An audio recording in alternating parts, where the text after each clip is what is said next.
కేంద్ర రాష్ట్ర ప్రభుత్వాలు మన ప్రధానమంత్రి గారు మన ముఖ్యమంత్రి గారు జనతా కర్ఫ్యూకు ఇచ్చిన పిలుపు మేర మెదక్ జిల్లా మొత్తం కూడా 100% సక్సెస్ఫుల్ అయింది. స్వచ్ఛందంగా ప్రజలు తమకు తాముగా ఇళ్లల్లో ఉండి ఈ జనతా కర్ఫ్యూని విజయవంతం చేసి కరోనాతో ఈ కోవిడ్-19 ఏదైతే ఉందో దాన్ని నివారించడానికి అందరూ సహకరించినందుకు మెదక్ జిల్లా పోలీసుల తరఫున ప్రజలందరికీ కూడా మేము అభినందనలు కృతజ్ఞతలు తెలియజేస్తున్నాం.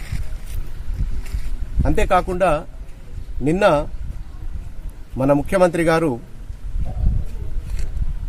ఒక స్టేట్మెంట్ ఇచ్చినారు. అది నిన్న టీవీలో చూసినప్పుడు ఇవాళ ఉదయం పేపర్లో చూసినప్పుడు కూడా అది చాలా ఇదిగా అనిపించింది నాకు. మన తెలంగాణ ఉద్యమ నాయకుడు, తెలంగాణ సాధకుడు, ముఖ్యమంత్రిగా ఇవాళ పాలకుడు చేతులెత్తి దండం పెడుతున్నా అన్నారు. చేతులెత్తి దండం పెడుతున్నా అని అన్నారు. విదేశాల నుంచి ఎవరైతే వచ్చిండ్రో వాళ్ళు దయచేసి స్వచ్ఛందంగా వాళ్ళ ఇన్ఫర్మేషన్ ఇవ్వాలా. మెడికల్కు, పోలీస్, రెవెన్యూ, పంచాయతీరాజ్ ఇట్లా ప్రభుత్వ యంత్రాంగాలు దేనికన్నా ఒకదానికి ఇన్ఫర్మేషన్ ఇచ్చి మెడికల్ చెకప్లు చేసుకోవాలి. ఒకవేళ వాళ్ళు ఇవ్వలేని పరిస్థితుల్లో ఉంటే, ఇవ్వొద్దని అనుకుంటే అది తమ కుటుంబానికి, ఈ సమాజానికి, తద్వారా ఈ దేశానికి, ప్రపంచానికి కూడా మొత్తం మానవాళికి వాళ్ళు మోసం చేసినట్లయితుంది, ద్రోహం చేసినట్లయితుంది. మన ఇన్ఫర్మేషన్ ఇవ్వటం వల్ల మనకి ఏమి కాదు. మెడికల్ చెకప్ చేస్తారు, అనుమానం ఉంటే ఇంట్లోనే హోమ్ క్వారంటైన్ అని చెప్పి ఉంచుతారు.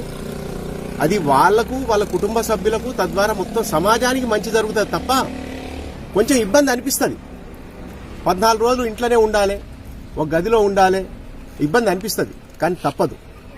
ఇవాళ ప్రపంచవ్యాప్తంగా చూసుకున్నట్లయితే కోటాను కోట్ల ప్రజానికానికి ఇవాళ ఒక పెద్ద ముప్పు వచ్చింది. కాబట్టి ఇట్లా పిట్టల్లాగా రాలిపోతున్నారు మనుషులు. కాబట్టి కొన్ని దేశాల్లో ఆ పరిస్థితి మన దేశానికి, మన రాష్ట్రానికి, మన ఊరికి, మన కుటుంబానికి రావద్దనే ఒక మంచి ఉద్దేశంతో తీసుకుంటున్న కార్యక్రమాలకు, నిర్ణయాలకు దయచేసి అందరూ సహకరించాలని చెప్పి కోరుతున్నాం. Thank you.